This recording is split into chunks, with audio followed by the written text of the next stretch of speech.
Assalamualaikum warahmatullahi wabarakatuh.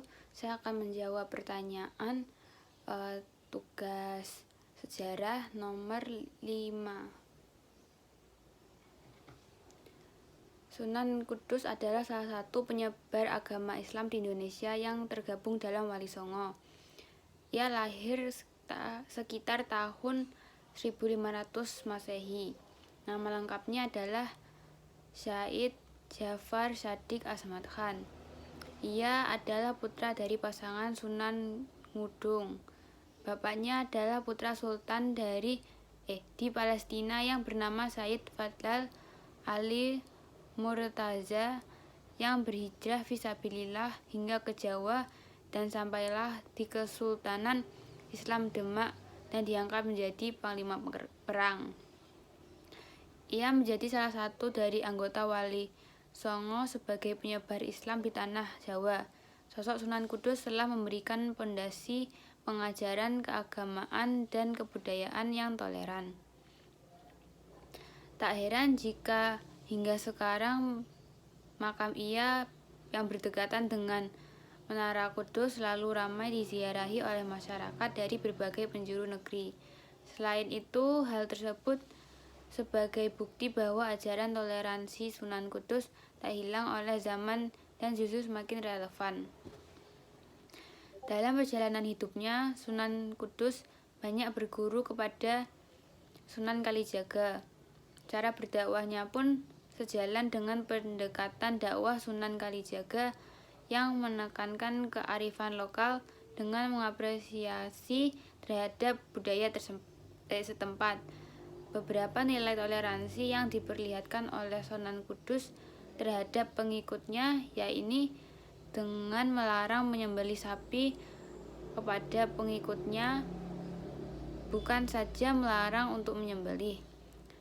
Sapi yang halal bagi kaum muslim juga disempatkan di halaman masjid kala itu. Langkah Sunan Kudus tersebut tentu mengundang rasa simpatik masyarakat yang waktu itu menganggap sapi sebagai hewan suci. Mereka kemudian mendatangi Sunan Kudus untuk bertanya banyak hal lain dari ajaran yang dibawa olehnya. Lama-kelamaan bermula dari situ, masyarakat semakin banyak mendatangi masjid sekaligus mendengarkan petua-petua Sunan Kudus. Islam tumbuh dengan cepat. Mungkin akan menjadi lain ceritanya jika Sunan Kudus melawan arus mayoritas dengan menyembelih sapi. Selain berdakwah lewat sapi, bentuk toleransi sekaligus akulturasi Sunan Kudus juga bisa dilihat pada pancuran ataupun padasan yang berjumlah 8 yang sekarang difungsikan sebagai tempat wudhu. Tiap-tiap pancurannya dihiasi dengan relief arca sebagai ornamen penambah estetika. Jumlah 8 pada pancuran mengadopsi dari ajaran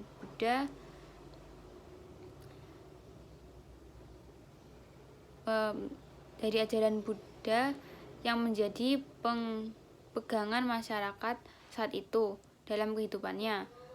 Pola akulturasi budaya lokal Hindu-Buddha dengan Islam juga bisa dilihat dari peninggalan Sunan Kudus berupa menara.